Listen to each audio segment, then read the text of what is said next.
بسم اللہ الرحمن الرحیم۔ شروع کرتا ہوں اللہ کے پاک نام سے جو بہت بڑا مہربان نہایت رحم والا ہے۔ دوستوں، بہنوں، بھائیوں، بزرگوں، السلام علیکم۔ سلطان محمود غزنوی کی 5ویں قسط میں ہم خوش آمدید کہتے ہیں۔ اس میں ہم بیان کریں گے کہ سبکتگین اور ہرن کا واقعہ، اس کو بھی ہم اسی قسط میں بیان کریں گے۔ تو دوستوں، راجہ جے پال نے دریائے سندھ کو عبور کرتے ہی ہندوستان کے تمام راجاؤں کے پاس ایلچی روانہ کر دیے کہ وہ سبکتگین پنجاب پر حملہ کرنے والا ہے۔ اگر وہ اس کو روک نہ سکا تو پھر پنجاب پر قابض ہو کر وہ تم سب کو زندہ نہیں چھوڑے گا۔ اس وقت آپس کے تمام جھگڑوں کو طاق میں رکھو، متحد ہو کر غزنی کی سلطنت کا خاتمہ کر دو تاکہ آئندہ کے لیے اس سمت سے سب خطرے محفوظ ہو جائیں۔ یہ پیغامات راجہ جے پال نے ایسے الفاظ میں لکھے اور اس طرح سب کو اپنی مدد کے لیے بلایا کہ اجمیر اور کنوج ہی نہیں بلکہ گجرات، کلنجر تک کے راجہ بے تاب ہو گئے اور فوراً اپنے لشکر جے پال کی مدد کے لیے روانہ کر دیے۔ جے پال نے لاہور پہنچ کر سبکتگین کے آدمیوں کو گرفتار کر اپنے عہد و اقرار کو پورا کرنے سے انکار کر دیا، تو اس کی درباریوں نے اس بد عہدی سے اس کو روکنا چاہا، مگر راجہ نے کسی کا کہنا نہ مانا۔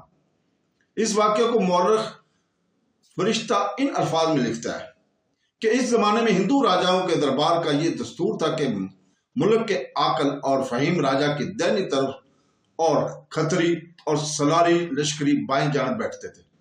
جب کوئی اہم معاملہ درپیش ہوتا تو یہ درباری راجہ کو اپنے مشورہ دیا کرتے تھے۔ چنانچہ اس مسئلے پر غور و فکر کا موقع آیا تو یہ درباری اس نتیجے پر پہنچے کہ راجہ کی رائے بالکل غلط ہے اور اس کا یہ فعل انتہائی نامناسب ہے۔ راجہ کے دائیں بائیں دونوں طرف سے با اتفاق ایک ہی بلند آواز ہوئی اور سب نے کہا، ایسے طاقتور دشمن سے وعدہ خلافی کرنا احتیاط اور عاقبت اندیشی کے بالکل خلاف ہے۔ کہیں ایسا نہ ہو کہ یہ بد عہدی ہمارے لیے تباہی و بربادی کا باعث ہو اور ہم پر وہ مصیبت نازل ہو کہ دنیا میں کہیں بھی ہمارا نام و نشان تک باقی نہ رہے۔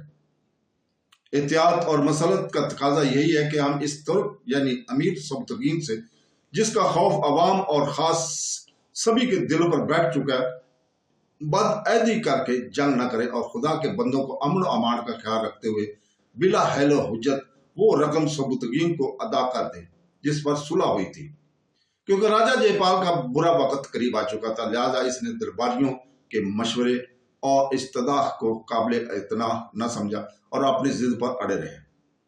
چنانچہ ناصر الدین سبکتگین کے پاس جے پال کی بد عہدی کی خبر پہنچی تو اس کو یقین نہ آیا اور سمجھا کہ یہ جھوٹی افواہ ہے، لیکن جب اپنے آدمیوں کے واپس پہنچنے کا انتظار کرتے کرتے تھک گئے تو اس نے اس خبر کی تصدیق کے لیے اپنے مخبر روانہ کیے۔ اس عرصہ میں ہندوستان کے دوسرے راجاؤں کے لشکر میں کلنجر، گجرات کے لشکر بھی شامل تھے، لاہور پہنچ چکے تھے۔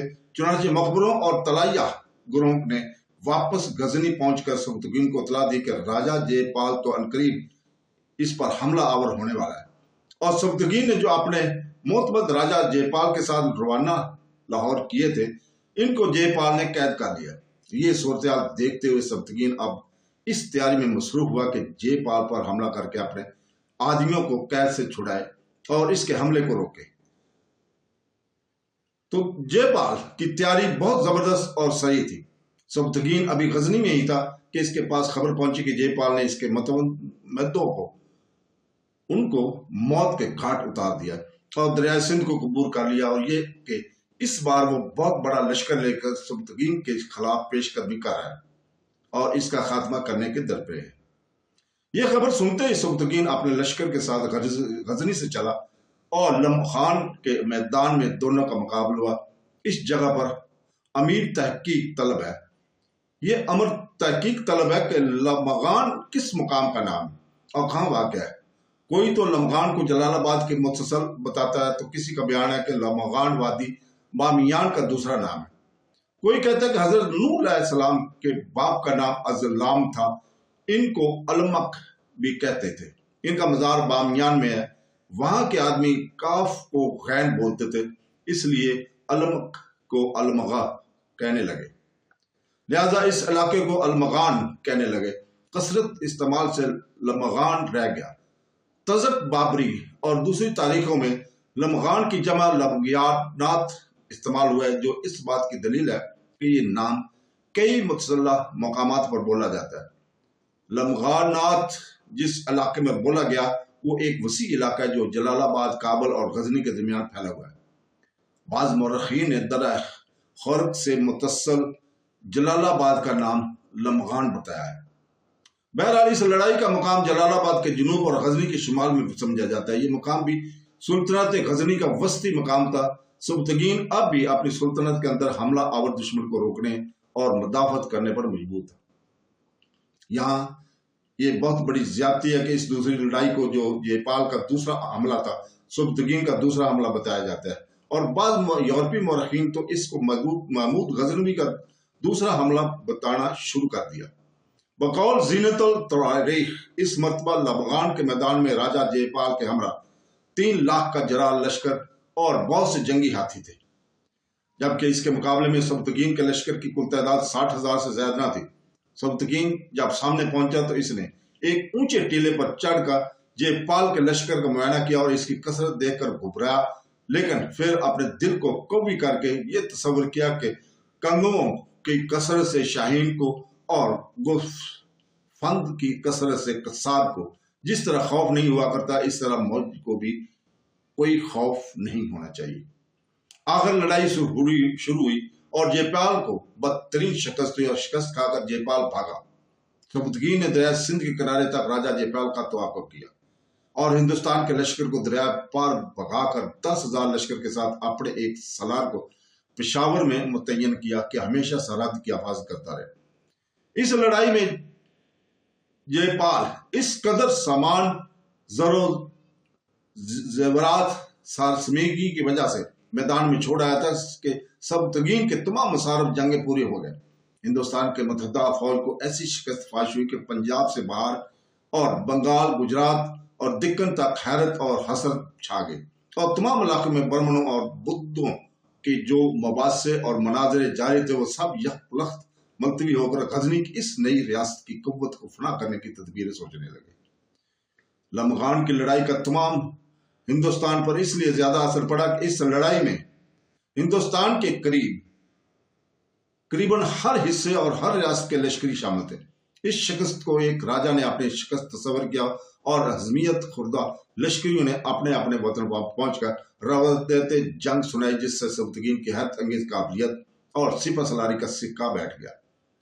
سبکتگین کا حق تھا کہ وہ راجہ جےپال کے ملک پر حملہ کرتا اور کم سے کم اس کے اپنے وعدے کے افعا پر مجبور کرتا، جو وہ پہلی مرتبہ فرما برداری اور خراج گزاری کر آیا تھا، مگر اس نے اس فتح ہی کو غنیمت سمجھا اور اپنے معتمدوں کے مظلومانہ خون کا بدلہ جےپال کے لشکر کے ان مقتولوں کو تصور کر لیا جو لمغان کے میدان اور دوران فرار غزنوی تلواروں سے ہلاک ہوئے تھے۔ اس کے بعد سبکتگین کو فوری شمال کی جانب سامانی سلطنت کے جھگڑے سلجھانے کے لیے جانا پڑا اور ابھی اپنے دارالسلطنت غزنی نہیں آنے پائے تھے کہ بلخ کے متصل 387 میں وہ فوت ہو گئے۔ سبکتگین ایک نیک دل حکمران تھا۔ جامعہ حکایات میں لکھا ہے کہ نشاپور میں جب سبکتگین الپلتگین کی ملازمت میں تھا تو اس کے پاس صرف ایک گھوڑا تھا۔ وہ تمام دن اس گھوڑے پر سوار ہو کر جنگل میں گھوما کرتا تھا اور جانوروں کا شکار کیا کرتا تھا۔ ایک دن اس نے دیکھا کہ ایک ہرنی ماں اپنے بچے کے جنگل میں چار رہی تھی۔ سبکتگین نے دیکھتے ہی گھوڑے کو دوڑایا اور ہرنی کے بچے کو پکڑ لیا۔ اس بچے کے ہاتھ پاؤں باندھ کر اس نے اسے اپنی زین کے ساتھ باندھا اور شہر کی جانب ہو لیا۔ ابھی وہ کچھ دور ہی گیا تھا کہ اس نے مڑ کر پیچھے دیکھا کہ معلوم ہوا کہ وہ ہرنی پیچھے پیچھے آ رہی تھی اور اس کی صورت اور حرکات سے پریشانی اور غم کا اظہار ہوتا تھا۔ یہ عالم دیکھ کر سبکتگین کو اس بے زبان جانور پر بہت رحم آیا، ترس آیا اور اس نے بچے کو چھوڑ دیا۔ ہرنی اپنے بچے کی رہائی سے بہت خوش ہوئی، بچے کو ہمراہ لے کر جنگل کی طرف روانہ ہوگی اور تھوڑی دیر چل کر سبکتگین کی طرف مڑ مڑ کر دیکھ لیا کرتے تھے، جیسے اپنی خوشی کا اظہار کر رہی ہو۔